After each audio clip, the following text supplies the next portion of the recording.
Continuaremos con la clase. Vamos a hacer un breve recordatorio de lo que habíamos hablado en la anterior clase, la anterior semana, y eran las características de las células troncales hematopoyéticas. En esta diapositiva ustedes van a apreciar las 5 características más importantes de estas células troncales. Me estoy refiriendo a las células stem cell, ¿verdad? Y dice el alto potencial de diferenciación, el alto potencial de proliferación. Tengo que presentar esto máximo, hasta el otro martes no me van a dar ya. ¿Cómo saco ahora el certificado de estudios? ¿Qué hago? Por favor, apaguen sus micrófonos, está habiendo interferencia.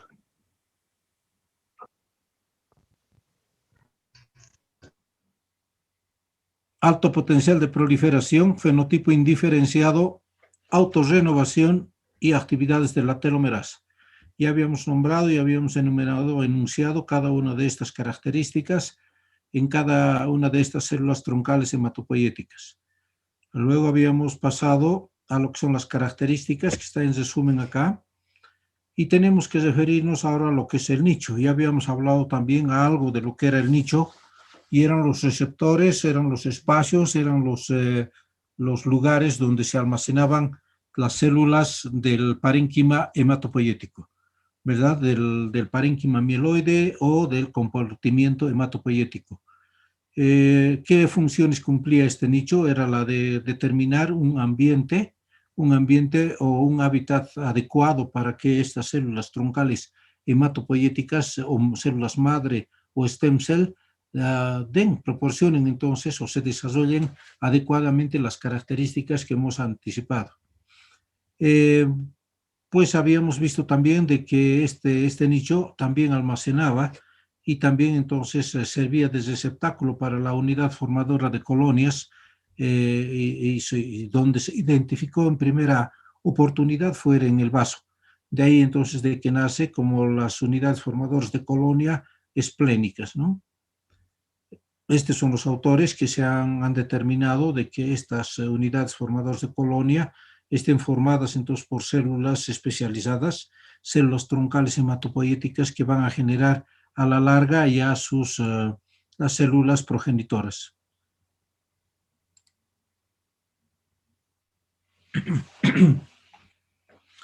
Aquí igual, las células troncales están alojadas en la médula ósea en un sitio específico denominado nicho. Estas células en su sitio específico, una vez de que están albergadas o situadas o retenidas, deben regular su fisiología y también protegerlas de señales inductoras de maduración o proliferación. Entonces, dense cuenta de que estos lugares o estos nichos son lugares entonces con alta receptividad de impulsos que van a determinar de que las células troncales sean sensibles a estos estímulos y comiencen a generar o desarrollar las funciones y características que se les ha indicado. Este componente hematopoyético, como ya revisamos, está formado entonces por las células troncales hematopoyéticos.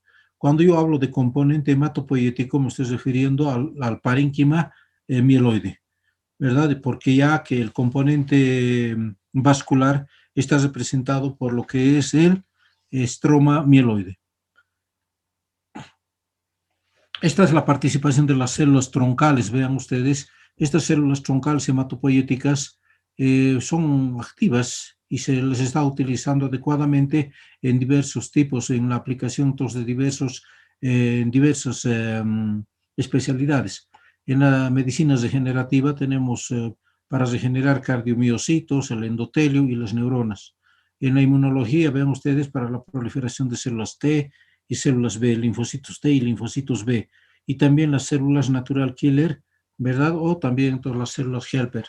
Y las células TREG también, y las dendríticas. Todo eso es entonces dentro de la inmunología. En la reumatología también tiene sus aplicaciones, la aplicación de las células troncales hematopoyéticas, y es la de generar los osteoblastos, los osteocitos, y la generación o la modificación o la regulación de los osteoclastos. Esta parte de la reumatología, ortopedia y también de la hematología es importante ya de que, dada de que cuando existe una patología diagnosticada de mieloma múltiple, van a poder ver ustedes de que el osteoblasto tiene una gran actividad con una gran resorción del tejido óseo. Es por ello entonces de que la utilización de células troncales hematopoyéticas en esta patología determinaría un freno de la liberación o de la lisis del hueso a través de los osteoclastos. Y en la hematología ven ustedes la regeneración de los osteoblastos, la modificación entonces de los adipocitos, es decir, de que la médula ósea roja sea activa y no se llene de adipocitos o de células cargadas de grasa. Y también entonces la generación de las células TM, o células troncales, ¿verdad? Entonces dense cuenta de que la utilización de estas células troncales o células madre, entonces tienen múltiples acciones y múltiples usos. De acuerdo entonces a la progenie o a la liberación y a la formación de células, aquí tenemos entonces un resumen de lo que se va a hacer o de lo que nos va a proporcionar las células troncales hematopoyéticas. Uno de ellas son los progenitores mieloides, ¿verdad? Uno son los progenitores mieloides comunes, el PMC. Estos progenitores mieloides, ¿verdad? Los progenitores mieloides comunes son células de una alta capacidad. Dense cuenta, aquí estamos hablando ya de células que están derivando de las células troncales hematopoyéticas. Y a medida que van madurando o dividiéndose, estas células van perdiendo o modificando sus funciones o características que hemos referido. Entonces, estas células mieloides comunes tienen una alta capacidad proliferativa y por lo tanto son activas en el ciclo celular. Vean ustedes de que cuando yo les había referido a la cinética celular, ¿verdad? Con sus 5 componentes, la etapa 0, la etapa de división, mitosis, meiosis y una de adormecimiento o de dormitancia celular, entonces habíamos visto de que estas células estaban determinadas por las actividades y estímulos que venían. Entonces estas células o estos precursores mieloides comunes tienen una alta capacidad proliferativa, por lo tanto tienen y son activas durante el ciclo celular, pero son incapaces de autorrenovarse.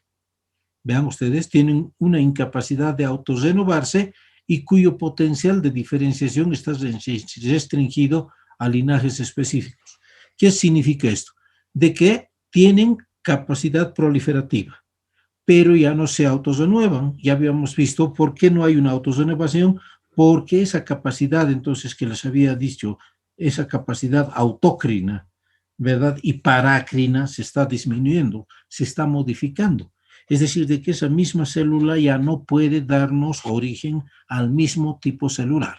Por eso dice, entonces, hay una incapacidad de autorrenovarse.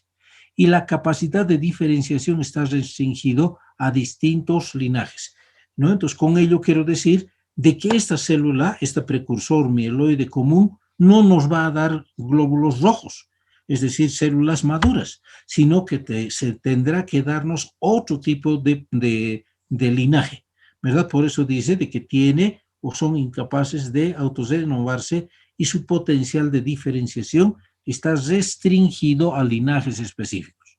¿Y cuáles son esos linajes específicos? Son las unidades formadoras de colonias. Estas unidades formadoras de colonias ya nos van a dar origen a células ya bien determinadas, bien caracterizadas, bien específicas. Por eso tenemos en este ejemplo los progenitores granulosos monocíticos, es decir, PGM, ¿verdad? Y también los progenitores eritroides megacariocíticos, es decir, el PEM. ¿Vean? Entonces, estas células troncales o estos progenitores mieloides originan ya las células, ¿sí?, con características propias, con grado de diferenciación ya bien determinada, que nos van a generar células con características determinadas, ya bien definidas, para posteriormente, cuando sean maduras, ya cumplan una función que se les ha especificado. Entonces tenemos de que la maduración posterior de cada uno de estos linajes hematopoyéticos definida por 2 procesos fundamentales. Uno, que es la rápida pérdida del potencial de autorrenovación y la adquisición de una nueva específica. ¿Vean? Entonces estas células se están caracterizando por 2 conceptos. Uno, la pérdida de la autorrenovación y un aumento de la de la capacidad de diferenciación celular. Todos estos programas de pérdida de la autorrenovación, la diferenciación más específica y la generación de células bien caracterizadas están reguladas pues por un programa genético, ¿verdad? Ustedes muy bien saben de que todo el funcionamiento fisiológico orgánico de nuestro cuerpo está regulado entonces por sistema genético, ¿verdad? Todos tienen programas genéticos, ¿verdad?, que nos van a mantener activos. La producción de energía, la producción entonces de la mitosis, la producción de la meiosis, la producción de anticuerpos, etcétera, todos están regulados por genes y que van a hacer que mantengan la capacidad de autorrenovación, ¿verdad? Aquí, donde estos genes se mantienen activos. Y cuando están activos, ¿verdad? Cuando estos genes están activos, entonces la capacidad de autorrenovación se apaga, como un interruptor, ¿no? Entonces la capacidad de autorrenovación se apaga. Y al tiempo que los genes que regulan la diferenciación se encienden, ¿no? Entonces, esta función del interruptor se van a dar cuenta, vean ustedes aquí, de que cuando yo enciendo, es decir, cuando los genes de las células mieloides, ¿verdad?, específicas, se encienden, es decir, cuando los genes están encendidos o están activos, la diferenciación entonces está marcada.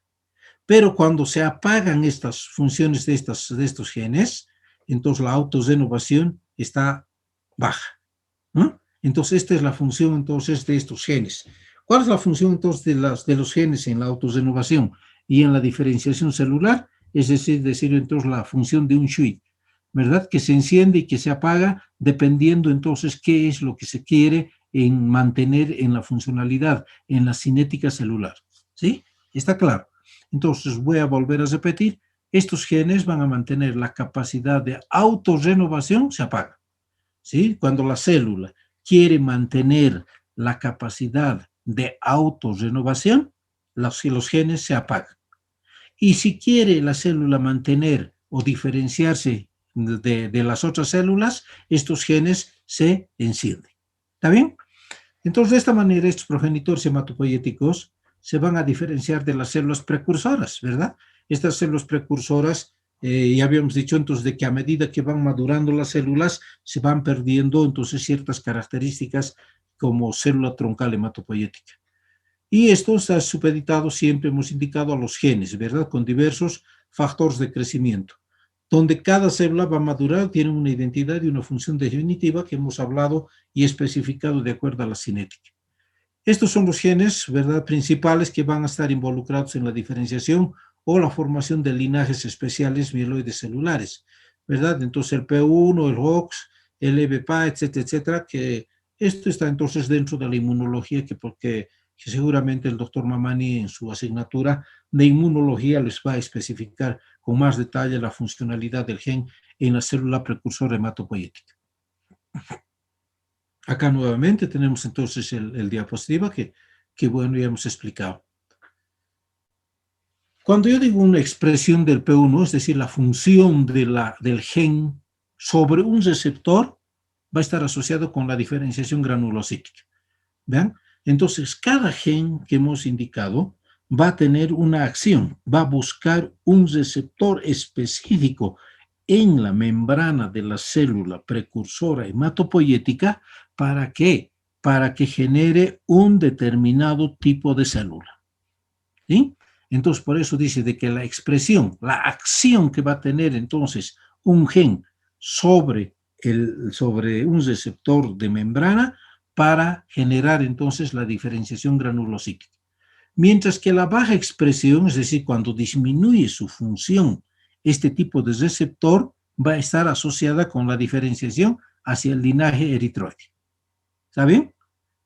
Entonces, cuando los niveles de acción del gen sobre el receptor de la membrana celular de la célula troncal hematopoyética es alta, entonces, ¿qué hace? Está habiendo una buena diferenciación. Mientras que la baja expresión, es decir, que la baja acción de los genes sobre los receptores de la membrana de la célula troncal hematopoyética está asociada con la diferenciación hacia el linaje eritroide. ¿Ve?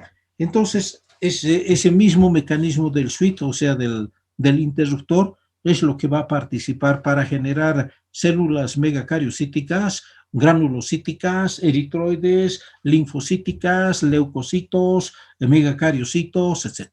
Entonces, esa función entonces es la de los genes. Entonces, este tipo de gen, vean ustedes el P1 junto con factores de transcripción, con el dominio de unión DNA, el GATA1, GATA2 y el FOG, son esenciales para la maduración y la diferenciación eritroide y megacariocítica.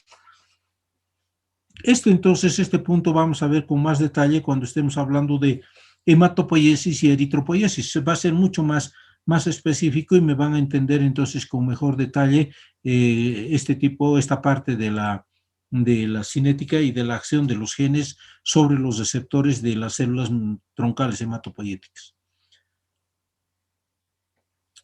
Otro tipo de mecanismos que vamos a encontrar en las células troncales hematopoyéticas va a ser entonces de que las células del estroma medular, ¿a qué me estoy refiriendo como estroma medular?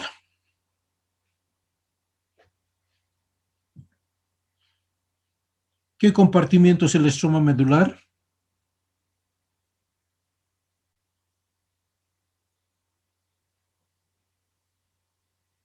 Hola. ¿Qué compartimiento corresponde al estroma medular? Compartimiento vascular. Compartimiento vascular, efectivamente.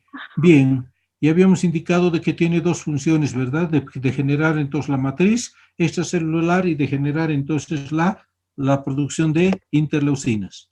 Vean ustedes de que es también entonces parte de las células troncales hematopoyéticas la producción entonces a la función de este estroma.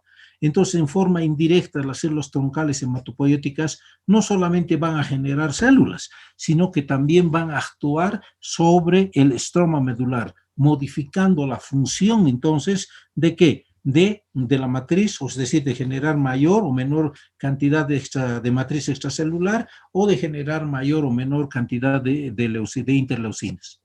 Moléculas, vean ustedes las moléculas de adhesión que habíamos hablado, las interleuquinas, integrinas, superfamilia de las inmunoglobulinas, las alectinas, las citoquinas y factores de crecimiento. Vean ustedes de que es también entonces en forma indirecta o directa la participación de estas células troncales.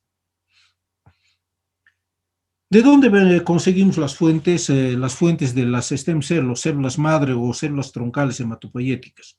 Estoy utilizando entonces tres términos para referirme a lo mismo. Stem cell, o célula madre, o célula troncal hematopoyética. Es lo mismo, ¿verdad? Entonces no se confunda. ¿Dónde encontramos? Médula ósea, en sangre periférica, en sangre del cordón umbilical, en el hígado fetal, sistemas in vitro, siendo la sangre periférica y del cordón umbilical la más utilizada actualmente en el tratamiento con células progenitoras. Vean ustedes, entonces, ¿dónde podemos encontrar un cordón umbilical? Cordón umbilical y en la médula ósea pudiésemos utilizar siempre y cuando hagamos una punción medular, una punción aspiración de la médula ósea.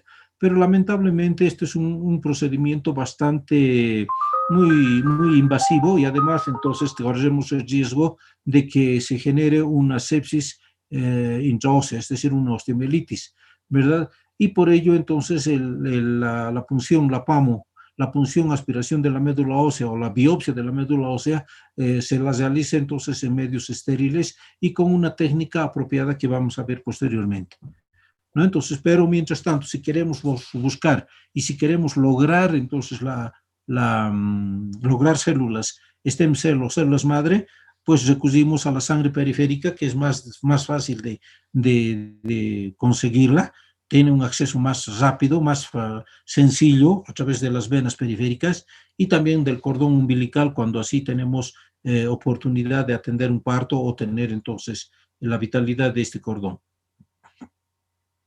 La médula ósea, según su composición y distribución, ya saben ustedes, tenemos dos componentes o dos tipos de médula ósea. La médula ósea roja, hematopoyéticamente activa, y la médula ósea amarilla, hematopoyéticamente negativa. ¿verdad? Amarilla, entonces ya saben ustedes, es debida a la concentración elevada de los adipocitos. La roja, ya saben ustedes, también con sus dos componentes. El componente del estroma mieloide y del parénquima mieloide. El componente vascular y el componente hematopoyético. Entonces, de esta forma vamos a poder ver la composición y distribución. ¿Qué características va a tener la médula ósea amarilla? Ustedes dirán entonces de que es muy poco importante entonces la participación de la médula ósea amarilla en la hematopoiesis. Es cierto, ¿verdad? Entonces no, pero tiene una gran acción, ¿verdad? O tiene una gran participación ¿en dónde? En el estroma, ¿verdad? Porque este hace de que los adipocitos hagan de que todo lo que es el parénquima mieloide se mantenga en su sitio. Entonces está actuando, tiene una acción de soporte, ¿verdad? De estructura de lo que es entonces el parénquima mieloide. Y por ello entonces de que la médula ósea roja activa hematopoyéticamente se mantenga en su lugar, en sus nichos, para que cumplan esa función entonces del hábitat y del componente fisiológico adecuado. Entonces, dense cuenta de que la médula ósea roja, la médula ósea amarilla, pues tiene una importante función. Además, entonces, de generarnos entonces lo que es la energía a través entonces de la liberación y de la descomposición de lo que es la grasa. ¿No? Entonces, la médula ósea amarilla va a reemplazar la médula ósea roja a partir de los 5 años de edad. Vean ustedes, a medida entonces de que el individuo va creciendo, la médula ósea roja va siendo desplazada, ¿por qué? Por la médula ósea amarilla. A partir de los 5 años, entonces ya va disminuyendo la cantidad total de de médula ósea roja. El adulto ya se va a encontrar con un 50%, entonces mitad y mitad, 50 entonces de médula ósea roja y 50% de médula ósea amarilla. Localizada, ya saben ustedes, en la diáfisis de los huesos largos y es hematopoyéticamente inactiva. ¿Sí? Aquí tenemos un resumen, vean ustedes los nichos, tenemos el nicho hematopoyético, el nicho vascular, el nicho medular y el nicho osteoblástico. Cada uno de ellos, vean, con un componente muy importante. Los nichos hematopoyético, el hematopoyético puede ser osteoblástico y el vascular. Nichos también medular, ¿verdad? En el osteoblástico tiene una función principal, la deformación ósea, que induce a la diferenciación de las células troncales hematopoyéticas a osteocitos, generalmente moléculas de adhesión, caderina, integrina y la fibronectina. Ese es el nicho osteoblástico. El nicho vascular, cerca de los sinusoides, habíamos dicho de que los sinusoides tenían una función ¿de qué? De sedazo, de seleccionar a las células que estaban nucleadas o con restos de membranas o de células. Este nicho vascular está cerca de los sinusoides y están encargadas entonces también de proliferar, ¿verdad? O de mantener a las células en su proliferación, de diferenciación y proporcionar el oxígeno y los factores antigénicos, ¿verdad? Entonces dense cuenta de que este componente o este compartimiento vascular es importante. Y el componente o el nicho medular también entonces almacena las células troncales hematopoyéticas, las células madre, y que son quiescentes y proliferantes. ¿Qué quiere decir? De que hablo cuando proliferantes, cuando la célula está activa, ¿verdad? Cuando la célula está activa, está habiendo una buena cinética celular en su periodo de renovación, de diferenciación, de autorrenovación, ¿verdad? De diferenciación. En cambio, que digo una célula troncal hematopoyética quiescente, que está quieta, ¿verdad? Que está dormida, que está descansando entonces de su accionar. Pero estas células quiescentes no están entonces desconectadas del medio o del entorno, del entorno medular extracelular, ¿verdad? De la matriz, sino que están conectadas a través de receptores percibiendo los cambios que se van a generar. Cualquier modificación del medio externo van a entonces a activarse para cumplir sus funciones que se les está especificando. ¿Sí?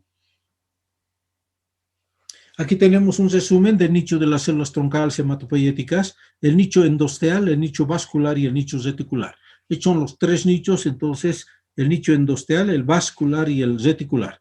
El nicho endosteal, ¿verdad?, fue el primer código postal, decimos entonces, es el sello de un correo. El código postal es donde es el nicho donde se va a almacenar las células troncales hematopoyéticas, ¿sí? Nicho o el código postal. El incremento de este volumen óseo y con ello el número de osteoblastos resulta un aumento del número de las células troncales hematopoyéticas y surge entonces el nicho o el nombre de nicho endosteal, refiriéndose a dónde se localizan las células troncales hematopoyéticas en relación con los osteoblastos. ¿Sí? Entonces, si yo les hago una pregunta y digo, si las células troncales hematopoyéticas, ¿con qué tipo de células en la médula ósea se relacionan o se asocian? Con los osteoblastos. ¿Está bien? Aquí tenemos una gráfica, ¿verdad? El nicho vascular, el nicho, vean ustedes de que no son cavidades bien reales. Ya habíamos dicho entonces de que son cavidades virtuales, dependiendo entonces el lugar o las células troncales que estamos encontrando, dependiendo de la funcionalidad que están cumpliendo.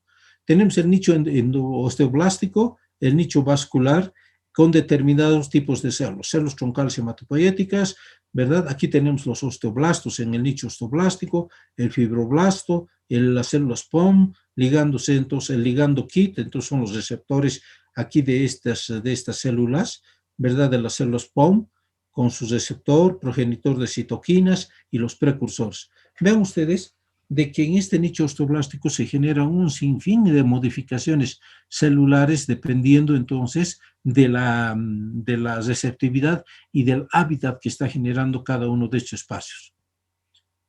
Aquí también tenemos otro tipo de células, vean, aquí habíamos hablado los KIT ligand, que son genes que van esperando entonces en la superficie de las células, de los stem cell, esperando siempre entonces la llegada o de los estímulos que requieran entonces para generar determinados. Aquí tenemos un vaso, ¿verdad?, de un corte sagital, ¿verdad?, cerca entonces al endotelio y en las sinusoides entre el vaso y el endotelio tenemos entonces aquí ubicadas las stem cell, esperando siempre entonces cualquier estímulo que haga o que modifique entonces su funcionalidad. El nicho endosteal, el nicho vascular, ya saben ustedes, el nicho vascular ya habíamos indicado desde la formación de ¿quién?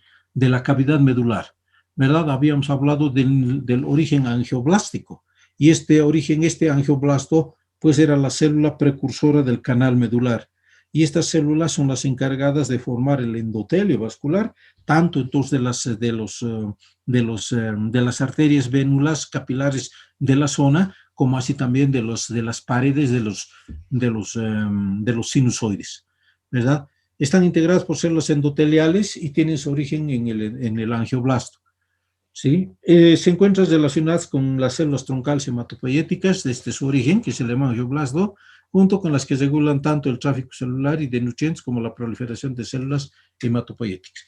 Entonces, este nicho vascular, pues es de suma importancia, ¿verdad? Debido entonces a que estas células que son precursores del endotelio y saben muy bien de que el endotelio son células formadoras ¿de qué? De óxido nítrico. Este óxido nítrico va a favorecernos ¿en qué? En la vasodilatación.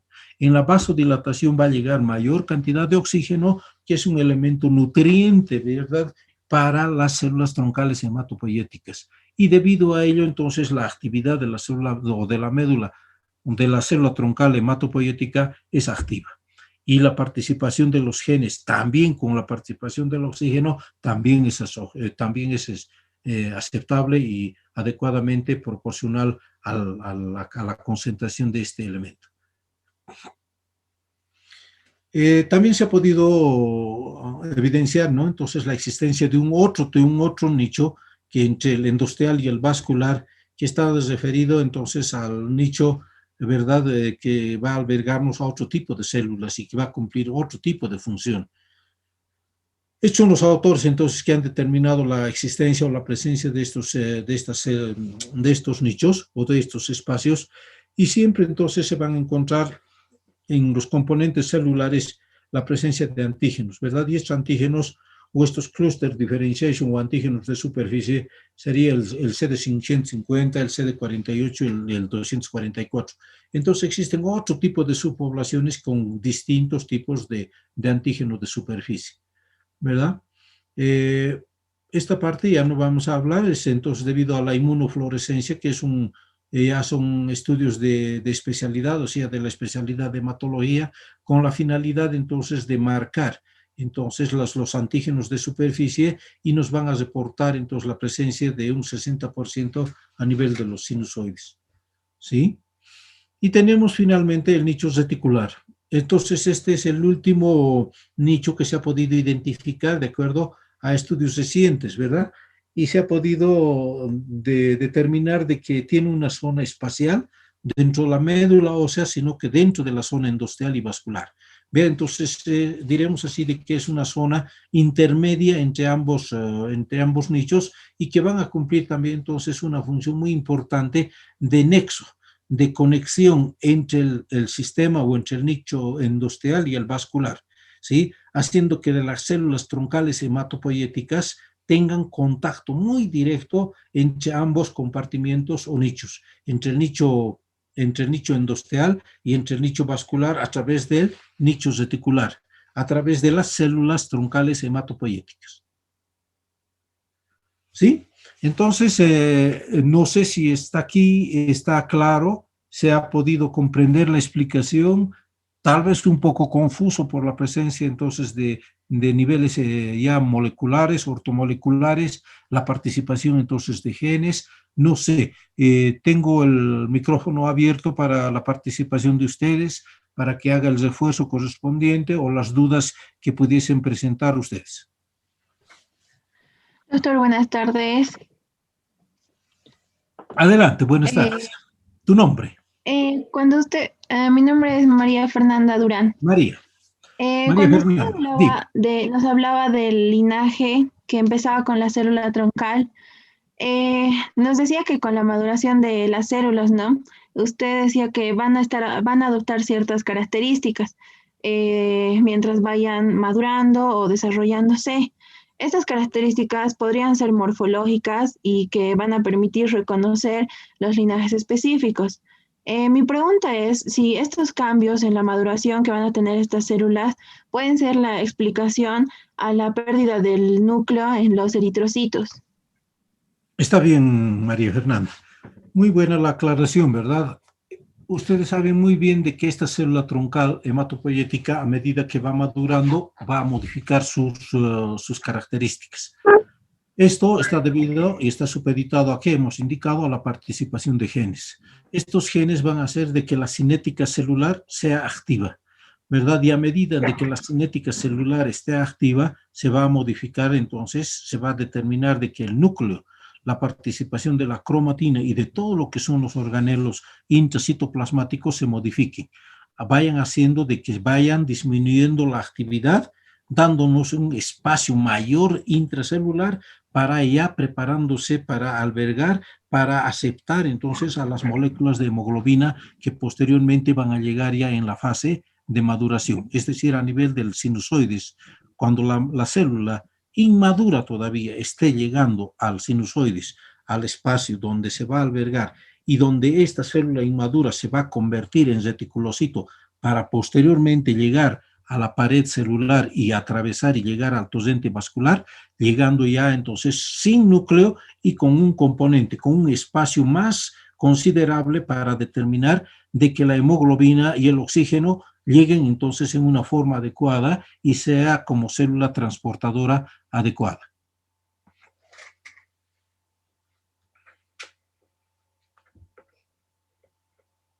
¿Está bien? Sí, doctor, muchas gracias, le entendí. Muy bien, gracias María Fernanda. ¿Alguien más que quisiera hacer uso de la palabra? Entonces estamos en la parte de tomar entonces o de sacar entonces algunas dudas que estuvieran existiendo en la exposición del tema.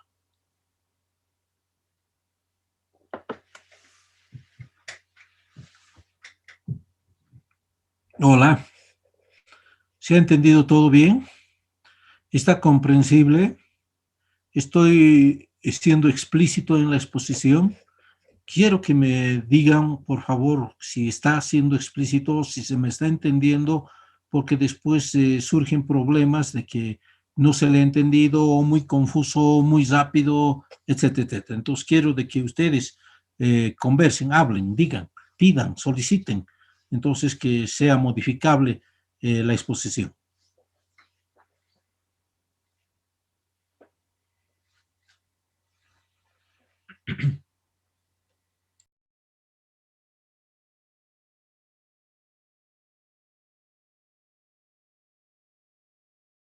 Nada. Bien. Entonces, vamos a continuar. Y aquí tenemos un resumen de lo que habíamos hablado de los nichos, ¿verdad? Hacemos un resumen con un nicho endosteal, nicho reticular, nicho vascular. Y hemos indicado de que existe un nexo, entonces, entre el vascular y el endosteal a través del nicho reticular. Las células troncales hematopoéticas tienen una cierta relación a nivel, entonces, de la célula troncal, perdón, del nicho reticular para la mayor conexión entre las células troncales hematopoéticas del nicho endosteal con el nicho vascular. ¿Sí? El nicho, ¿qué es el nicho? Ya habíamos indicado de que es una entidad dinámica, ¿verdad? Eso no es un espacio muerto, sino que es un espacio lleno de células que están entonces activas de acuerdo entonces a la cinética. Y esa cinética está determinada ¿por quién? Por genes. ¿Sí? Entonces no decimos de que el nicho es un espacio muerto, sino que es dinámico, sino que existen entonces un sinfín de actividades celulares, unos en mitosis, otros en quiescencia, otros en una fase 0, otros en una fase 1, etc. Entonces existe una dinámica muy marcada. Uno. Segundo, existe entonces una dilatación marcada, un aporte de oxígeno, de nutrientes a nivel entonces de este nicho. ¿Para qué? Para que se favorezca la hematopoiesis. ¿Sí? Estas células del linaje, es decir, entonces de la progenie que está viniendo de las células troncales hematopoéticas, son importantes, ¿verdad?, para que funcione en el nicho. Si en el nicho no existieran células troncales hematopoéticas, entonces no existieran lugares donde se van a producir la progenie, ¿verdad? Entonces tenemos que ver esto, ¿sí? Es decir, de que el nicho va a ser la médula va a ser el cuarto, o perdón, la casa. El nicho va a ser el cuarto, ¿verdad? Donde se va a producir, ¿qué? La actividad de quién ocupa el cuarto, ¿sí? Entonces, dense cuenta de que aquí tenemos las células del linaje, esas son importantes para el funcionamiento del nicho. Las células endoteliales, ¿sí? Las células endoteliales van a secretar ya excitocinas y médulas de adhesión. Eso ya sabemos ustedes muy bien a nivel de los sinusoides. A nivel, entonces, de las células del linaje, ¿verdad? Donde se está generando la actividad del nicho, va a generarse la hipoxia en el nicho. Hematopoético, hipoxia protege el estrés oxidativo. ¿Ya? Entonces, dense cuenta de que el aporte del oxígeno aquí es necesario para modificar la funcionalidad de la célula. La hipoxia va a generarnos ¿qué? De que esas células que están en el sinusoides, ¿verdad?, van a percibir esos cambios barométricos de la modificación de la presión, ¿verdad?, del oxígeno que está llegando hacia esa cavidad.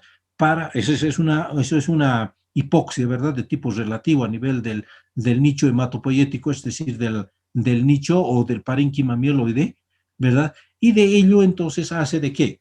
De que nos esté generando un control, de que nos esté generando un estrés oxidativo. ¿Ven? Aquí entonces vamos a hacer un alto, una recapitulación con respecto entonces a lo que decía el COVID, ¿verdad? Que el COVID no se moría por lo que estaba generando, lo que no se estaba generando el virus, sino que el virus generaba una destrucción a nivel de los glóbulos rojos, determinando la liberación del hierro al torrente circulatorio. Este hierro en el torrente circulatorio generaba entonces, ¿qué? Un estrés oxidativo. Y este estrés oxidativo, ¿qué cosa nos generaba? Un mayor estímulo de liberación de citoquinas. Y venía entonces la cascada de las citoquinas, que era entonces letal, ¿verdad? Entonces en el proceso de generar entonces una cardiomiositis, tenemos entonces un problema entonces de reacción a nivel del pulmón, ¿verdad? Una neumólisis, con destrucción de los alveolos, alteración de la hematosis y muerte. Vean ustedes de que esto era entonces la causa que estaba generando no es el estrés oxidativo. Y por ello entonces tenemos que determinar de que las células troncales hematopoéticas y estos nichos son pues muy importantes, son muy determinantes, por una parte. Y por otra parte, las células reticulares, ¿verdad? Con este tipo de antígeno, o perdón, de gen, el CXLC12, son responsables de la movilización celular. Estas células, por eso decíamos de que estos nichos eran activos, no estaban estáticos, sino que tenían movimientos, ¿verdad? Debidas entonces a esta proporción de genes, por una parte. Y las células endoteliales van a secretarnos, y hemos indicado, citoquinas y moléculas. Estas células Nestein positivos expresan los genes responsables de la retención de ¿qué? De las células precursoras hematopoyéticas a nivel de la médula ósea.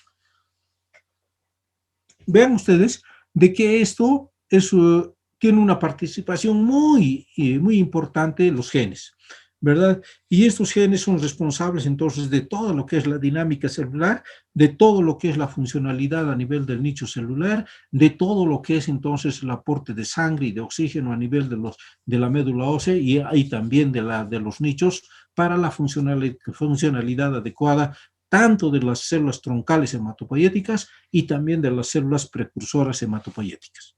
¿Sí? ¿Se ha entendido esta gráfica? Gracias.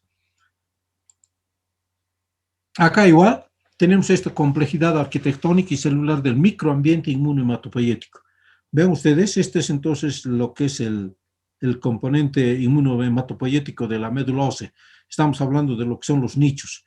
Aquí entonces remarcados en círculos rojos, tenemos el nicho endosteal en la parte inferior izquierda, el nicho reticular en la parte central y el nicho vascular está representado entonces por todo lo que es el endotelio vascular, con todos sus genes y la proporción de células endoteliales que son entonces con sus receptores esperando entonces la participación y la funcionalidad. Vean, aquí tenemos en el nicho endosteal, tenemos pues las células troncales hematopoyéticas, tenemos los sinusoides donde va a haber entonces participación, llegan al nicho reticular y del nicho reticular a través de los sinusoides llegan entonces las células modificadas hacia el torrente circulatorio ya con su carga o sus receptores específicos y con su funcionalidad entonces de cada célula. Esta es la médula ósea, entonces a nivel entonces de la epífisis, un corte, vean ustedes, el tejido esponjoso trabecular, lleno entonces de médula ósea roja, en la parte central es de color amarillo, pues tenemos la médula ósea amarilla, ¿verdad? Entonces vean ustedes la importancia que tiene entonces la distribución y la cantidad entonces y la proporción de las células pues de la médula ósea roja.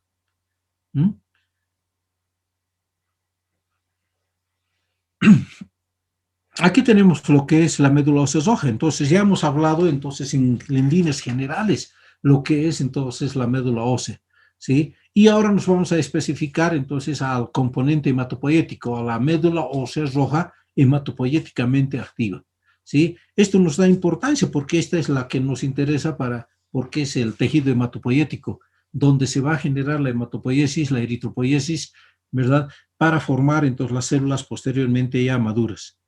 Entonces vemos de que esta médula había sido un tejido hematopoyéticamente rico, alojado en los huesos planos del esqueleto axial, cráneo, vértebras, costillas, esternón, coxales, y también las epífisis proximales del húmero, fémur, tibia, y se encarga de la producción de origen hematopoyético. Esta parte ya no vamos a repetir, no voy a ser tan detallista porque ustedes ya lo conocen, ¿verdad? Ya he hablado en la primera parte. ¿Y cuál es la encargada o cuál es la función de la médula? De defensa y de la inmunidad de los organismos, ¿sí? Defensa. Y en el cual se encuentran las células madres multipotentes mieloides, ¿vean? Entonces, una otra acción de las células troncales o del componente hematopoyético o del componente mieloide hematopoyético había sido pues también la de defender y generarnos entonces inmunidad, ¿no? Con formación de anticuerpos. ¿Qué características tiene la médula ósea roja? Esta. ¿Se localizan dónde? En los huesos planos, esternón, clavícula, pelvis, cráneo, vértebras y costillas. Es hematopoyéticamente activa. ¿Está bien? ¿Qué cantidad de médula ósea tiene un adulto? Entonces vean ustedes de que un adulto va a tener 1.7 litros de médula ósea. Con 12 elevada a las 12 ceros, de precursores inmunohematopoyéticos. Aquí tenemos en una balanza de la izquierda 1.7 litros de médula ósea y tiene componentes o células troncales hematopoyéticas en una proporcional de 10 a la 12, es decir, 10 con 12 ceros seguidos, ¿no? Entonces vean entonces la cantidad de células de troncales hematopoyéticos que podemos encontrar en 1.7 litros de médula ósea roja. Y estos 1.7 litros es entonces la porción hematopoyéticamente activa. ¿Mm?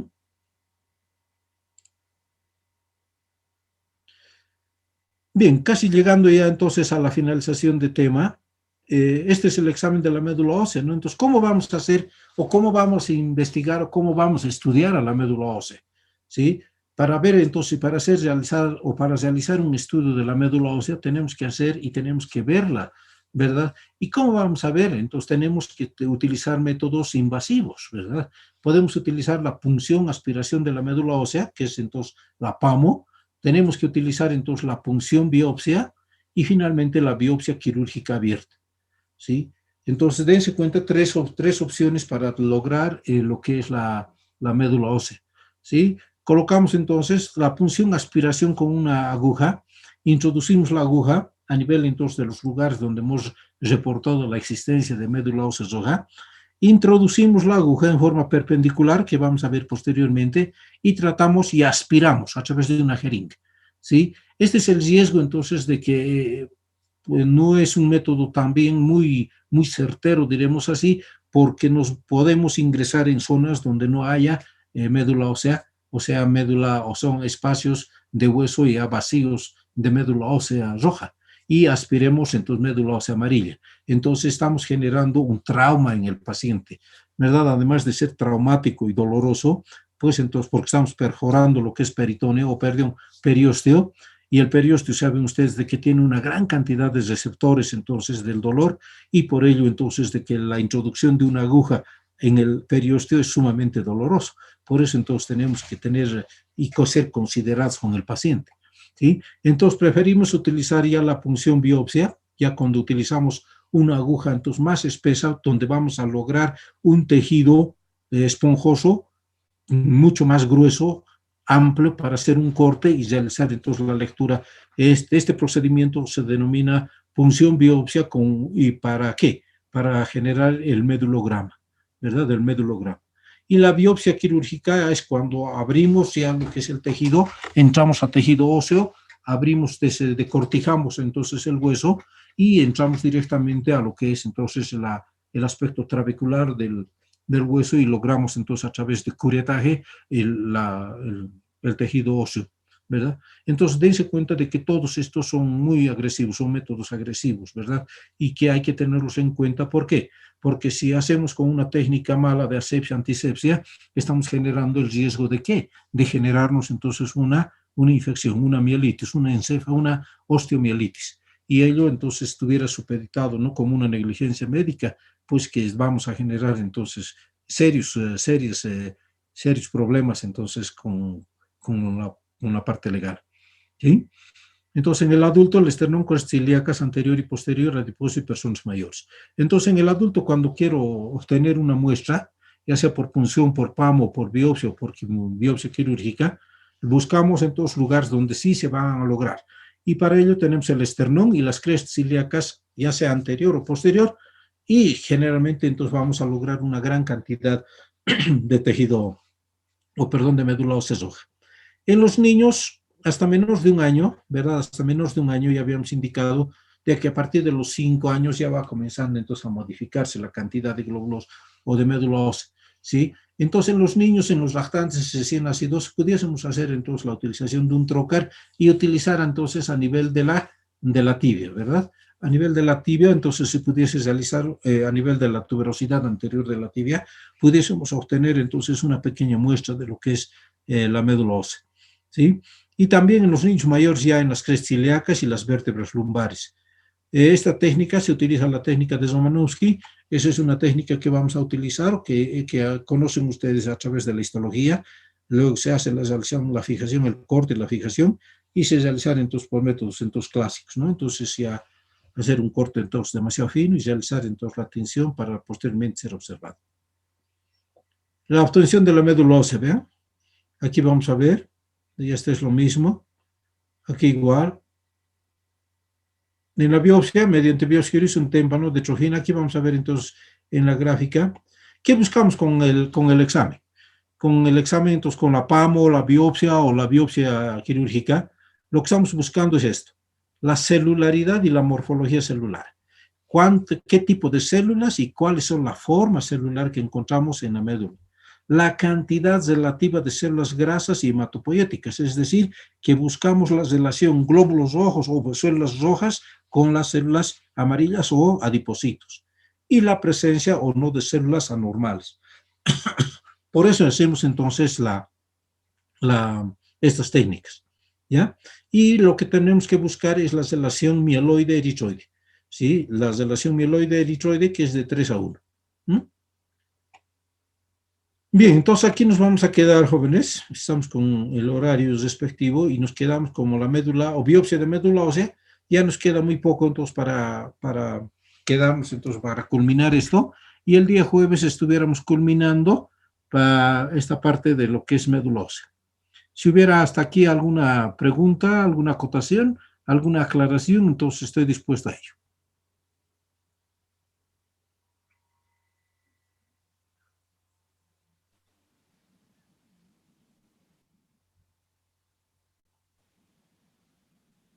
¿Todo bien? ¿Claro?